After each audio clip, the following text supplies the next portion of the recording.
Presenting our miracle technology that allows you to experience the aromas and fragrances of life using the Smell O Rama card. When a number appears on the screen, scratch and sniff the corresponding number. Do I really have to explain how to use this card? But then again, I don't know anything about the viewers out there. If your nose is ready, let's go.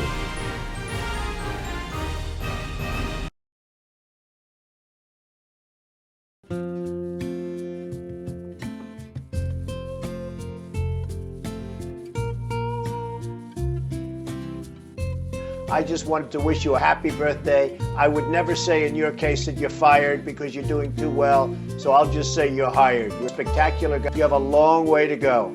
Happy birthday. Terry John Bryan.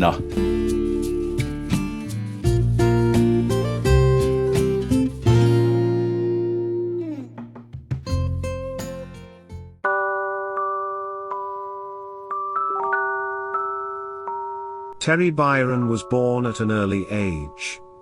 As a toddler he carried around a moth for a friend, and a wet washcloth for security. Terry Bryan declined to be interviewed about his life for this documentary. From all accounts, Terry had a happy childhood, but then again, it's all relative, isn't it?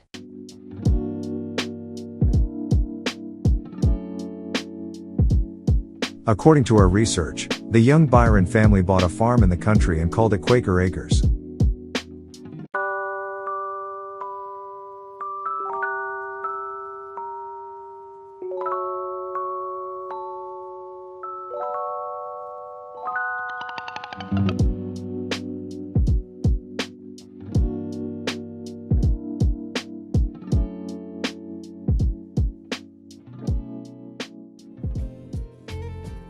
In preparing this documentary, we interviewed Mr. Byron's friends, and both of them reluctantly told us everything they knew about his life. We also asked his brother and sisters, who all stated, quote, "No comment." Terry claims he invented what he called Little House, basically playing in the dirt all summer. One time it rained and the kids ended up wrestling in the mud. Terry's new muddy play game caught on, and all the kids in town were coming home covered in mud. Even today the town has an annual Mud Day celebration. Oh Terry, look what you've created.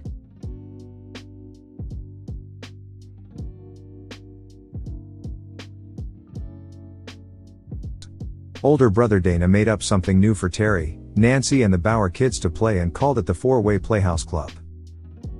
Nobody ever knew what the four ways were, but they did fix up a small shack on the neighbor's farm for their clubhouse. The club's motto was, "What happens in the playhouse, stays in the playhouse." Now, what might have happened in the straw house? Well, that's another matter. Terry's parents instilled in Terry the family's work ethics, and he and his siblings were given chores and jobs, even as toddlers.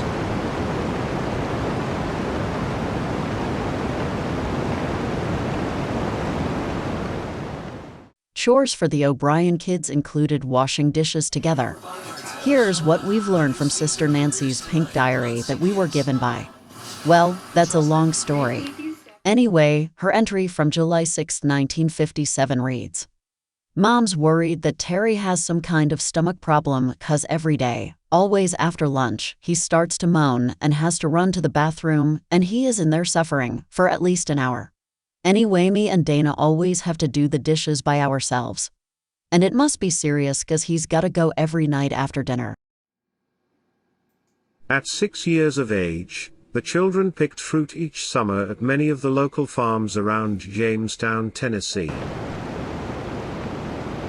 When winter arrived, and to earn a little more income, the children got jobs at the new Crapco yarn mill near the town dump.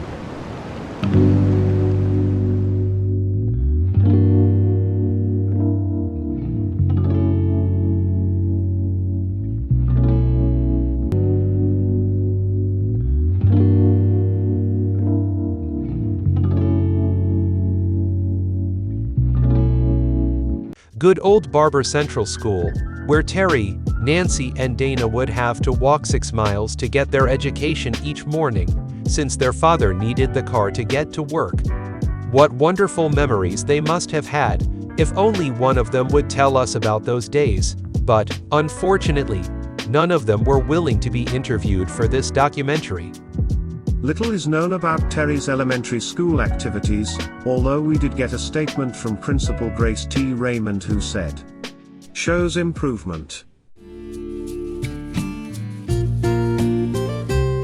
When young Terry showed signs of being artistic, his parents enrolled him in the Cub Scouts to straighten him out, as his father would say, and also because his talent was a threat to his Nancy boy brother, Dana.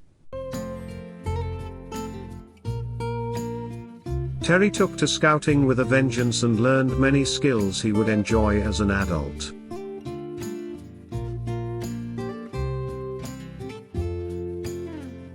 Okay, so, there's a lot of ticks in these woods, which means we need to do a tick check before we go into tents, because we don't want any of those guys in there. So I'm going to make sure, when you examine your body, make sure that you have no ticks on you, okay? Like, they get in everywhere, so... Scout leaders help young scouts like Terry gain a new perspective and appreciation of the outdoors, of giving back and doing service to others, of gaining useful life skills, confidence, and leadership. Terry once said, "It's not easy to earn merit badges. And some activities, there's no way you can even get a merit badge, no matter how good you're at it." At camp, Terry was in charge of building the bonfire. The Scouts will always remember Scoutmaster O'Malley, may he rest in peace.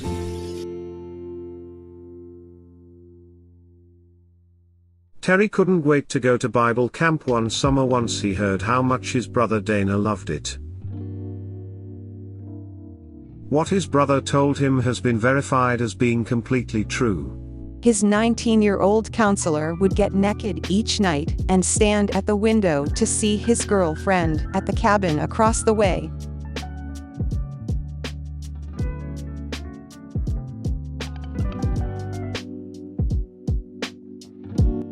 High school records show Terry to be an average student with nothing noteworthy to report. Oh yes, now I remember. He slept through my class every day, but I let him. That was better than letting him rile up the students with his tall tales about his great adventures. Yes indeed, that boy was a handful.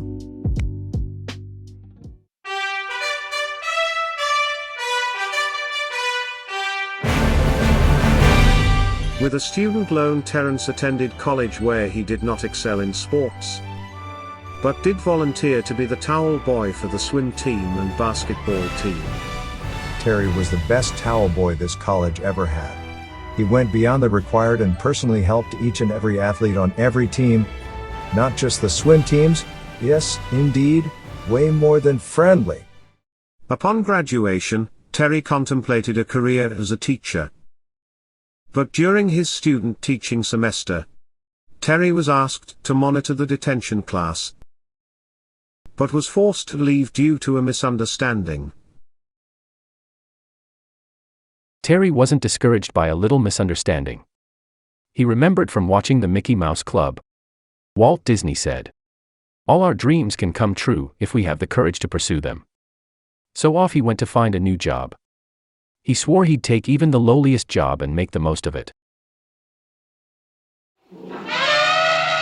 Terry was excited to work with animals, so he was thrilled to be hired by the new zoo that had just opened, in the next town a few miles outside of Jamestown, Tennessee. Then one day, Terry's luck ran out. While walking Lily, the humongous hippo, she decided to step on his foot, ending his job at the zoo. Terry filed for workers' compensation, which he still collects each month. Terry didn't blame Lily for stepping on his foot. Before leaving, Terry wanted Lily to know it was his fault, not hers. Lucky for Terry, Zoo Helper Jr. knows how to communicate with hippos. So Junior told Lily's son Harpo to tell his mom that Terry loves her and will miss her.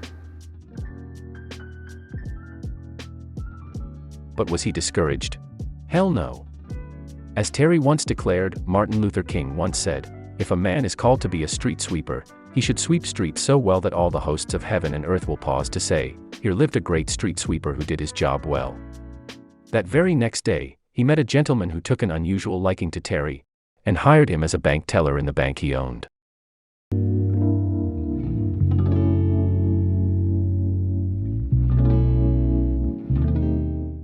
Not only did Terry now have a good-paying job, but he also had a very nice place to stay, rent-free. His kindly boss, Mr. Greenbills, insisted Terry share his beautiful duplex above the bank, that is, until 2 weeks later when a young man by the name of Gaylord moved in to take Terry's place, and once again Terry had to move on. The less said, the better. Terry is not one who gives up. Having been so unlucky with jobs, Terry decided to be his own man and create his own profession, since he had not yet tapped into his amazing talents. One way to finance his new venture suddenly came to him. Terry phoned his previous employer, Mr. Greenbills, the bank owner, and asked for a loan. To make a long story short, the elderly banker quickly wired Terry a generous loan, realizing that having to defend himself in court against Terry's accusations would be his best way to resolve this odious matter. Our new publisher's brilliant idea was to travel from town to town across America selling advertisements in his free penny saver, magazine, to the stores and businesses in each locale. It included articles and photos promoting each town's various goods and services. He had also wanted badly to explore our great nation in hopes of finding the ideal home for himself and settle down. The next few years were financially successful, and he was able to leave each community once he had settled any disputes that came up, while staying ahead of, let's say, any trouble that might arise.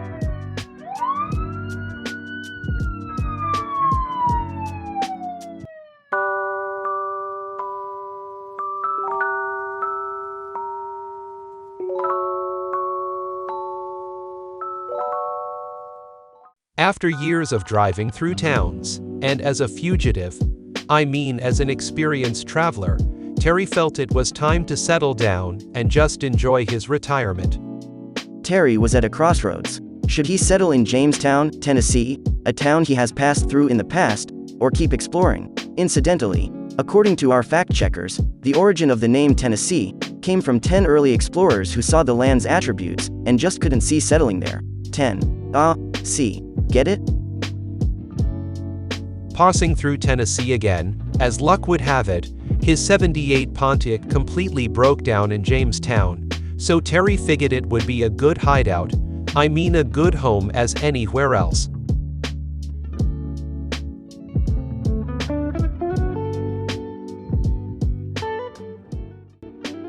Various reports claim that Terrence Bryan used his ill-gotten his new bank loan to buy a condo and rent a storefront for his publishing business.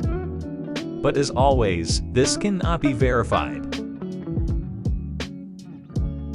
Now, in the twilight of his years, Terry O'Brien enjoyed activities for the elderly.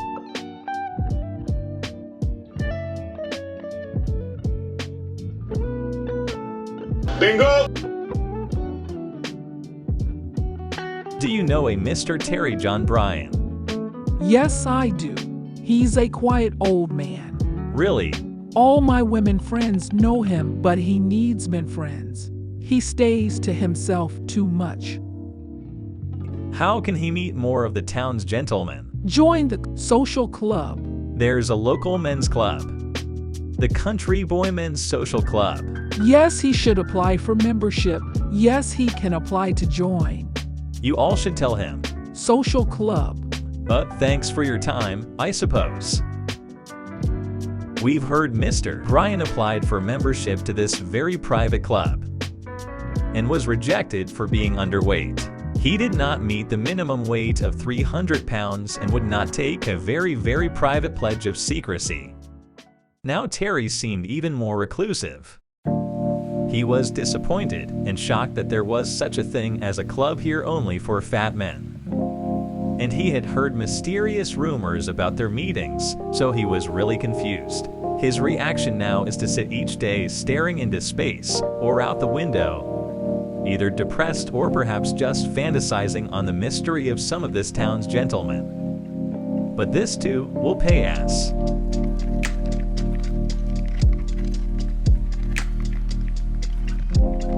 Local car mechanic Bubba Bob Bone Boy assumed Terry had taken up bird watching when he saw his binoculars.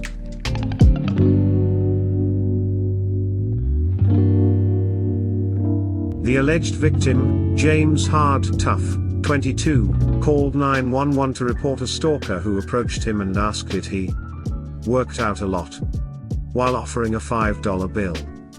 Hard Tough became suspicious, as there have been a number of homosexually inclined propositions in the Jamestown area recently. Mr. Hart Tough told the old-timer, "Damn Pops. Ain't you got a 20? Then the old geezer offered a handful of change which got a laugh out of the young stud. Then the old geezer offered... Terry Byron didn't report his assault to the police since he would just be misunderstood again. But a local police informant, or snitch, a teen named Mitch Tattle went to the cops to tell them what he saw that day. I saw and heard the whole thing. Grandpa there was asking the gas station guy if he could change a 5 so he could buy a lottery ticket.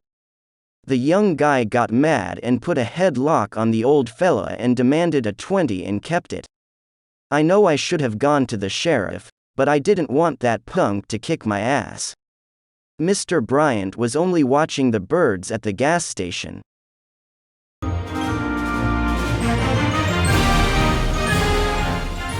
If you don't want to read all this, basically it says the sheriff knows the snitch was telling the truth, and there will be no charges against the old coot and the punk will get 30 days in the slammer.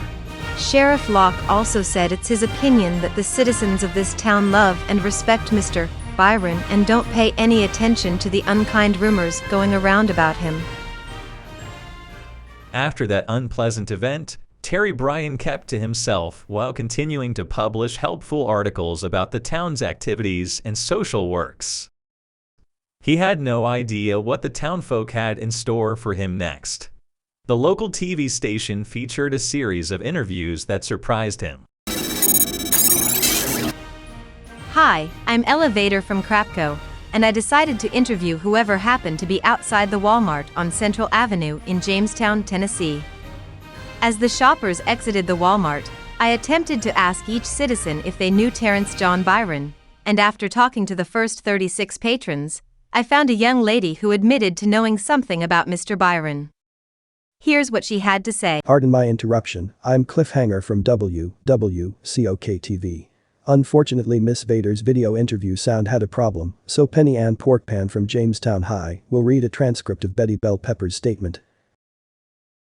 My name is Betty Bell Pepper.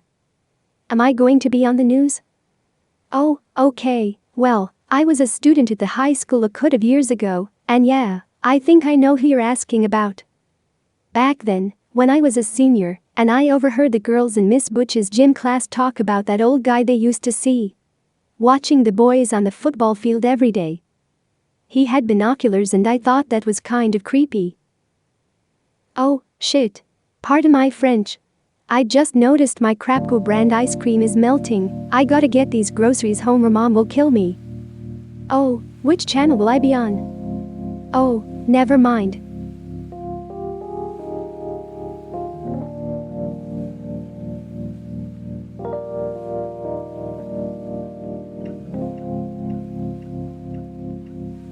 Terry figured he could sell some of the things he had collected at the 127 sale. Depends. Now, I want to reiterate from yesterday, there are not a lot of places to stop and use the bathroom. But at the last minute, he just couldn't part with his treasures. Then, because he has an amazing brain, he thought of something to sell. But why no one was interested in what he offered was a mystery to him. Then he had a really great idea. First, he would get everybody's attention with a photo that would bring customers to his front lawn. He posted the color photos on telephone poles all over town.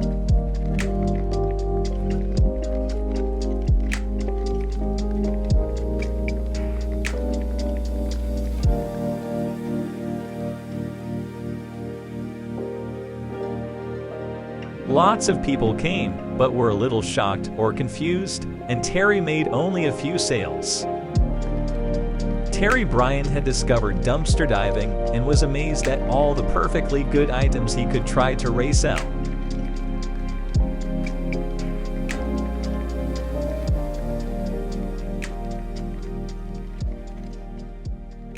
As time passed, people saw less and less of him in town.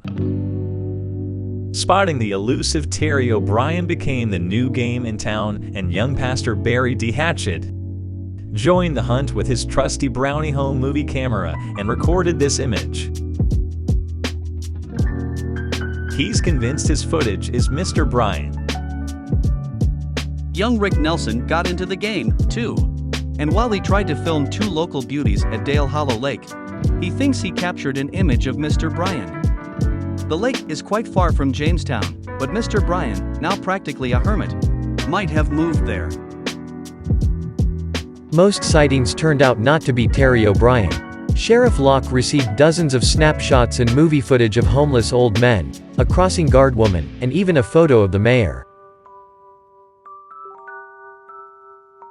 Meanwhile, in his secluded location, Terry contemplated his so-called golden years and a lonely birthday. At the next city council meeting, tempers flared.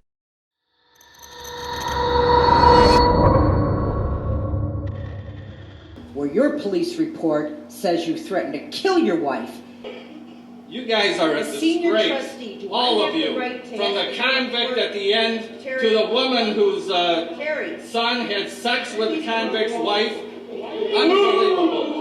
Unbelievable. But it had nothing to do with Terry's recent encounter with the young gas station attendant. Once order was restored, Mal Reed could address the council leaders, and this is what she proposed. I have a proposal. As some of you know, Mr. Bryan and I have a very special relationship, and as all of you must know, Terry Bryan has done so much for our town.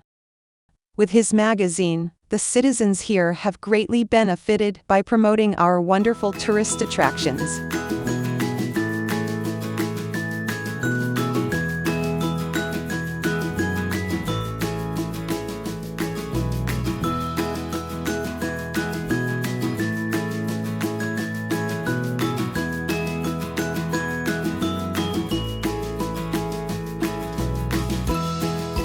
He has also given so much time and help to our schools, our young people, and so many other things I can't quite remember at this moment. I propose we have a Terry Bryan appreciation parade, and since his 80th birthday is coming up, I believe, let's have a huge party for all the folks in town. Oh, and let's invite him. Gifts are not required. Let's take a vote. Terry happened to be watching that broadcast. And it was the first time he had heard that he has some kind of relationship with Miss Doc. Maybe she is the one who keeps phoning at all hours with obscene rants. He wondered. It sure sounded like her. All the same, he felt a little excited that the town would honor him this way, and thought, well, looks like it won't be a surprise party.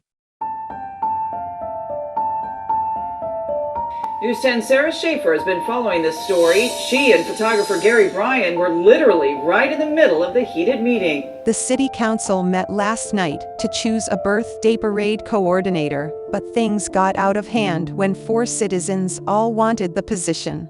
After Jamestown police arrived to break up the brawl, it was decided Miss Ella Font, owner of Ella's Wig World, would handle the parade arrangements.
means a lot. Like, it's just about spreading love around the community. It's showing that everybody matters and shit. Like, it's just an awesome event. It's all love here. Much of this is absurd. Look, there's not many people up there, but there are people up there. Absurdity appeals to people, and the more people it appeals to, the more dangerous it becomes. It's not okay to be gay. It's not okay to be gay. To be honest, the parade was a disappointment, just like my date with Mr. Bryan. I had to hit on him a dozen times before he agreed to go on a date with me a couple of years ago. I guess he really is a confirmed bachelor like folks say. But darn, his money. I mean, he is really so cute for an older man. Oh, I never got to first base on our date with him. Terry's good friend Cindy is a real modern a-go-go woman and publishes the Fentress Times. Anyway, Cindy is a groovy event planner, so she got to work right away making arrangements for Terry's big birthday celebration. First thing was to use Crapco Company's crack investigative team to find Mr. Bryan and invite him to his party. And then scout out a venue for the party. The town hall is too small for the huge crowd of town folk and the invited famous celebrities, so the grand ballroom and the grand hall should work brilliantly. Although the grand hall has been condemned, a little fixing up should do the trick. The Fentress Times covered the event and declared it a huge success. A few bumps in the road, like Mr. Bryan being barred from entry at first, until he provided identification, didn't spoil the overall good time had by all. Once the local chapter of the Hells Angels put their clothes back on, the party proceeded at a respectable pace. Hospital volunteers were able to revive all of the elderly women from St. Barbie Roman Catholic Church's altar guild before the happy birthday sing-along.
This is surprise.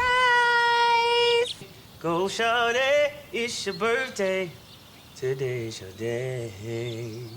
It's your birthday. We gon' party 'cause it's your birthday. Together. Happy birthday To you. Happy birthday. To you. Happy birthday. Happy birthday. Happy birthday. Happy birthday to you. Cumpleaños feliz. Cumpleaños feliz. Cumpleaños querido. Cumpleaños feliz. Cumpleaños feliz. Cumpleaños. Happy birthday to you and many more too, because it's your birthday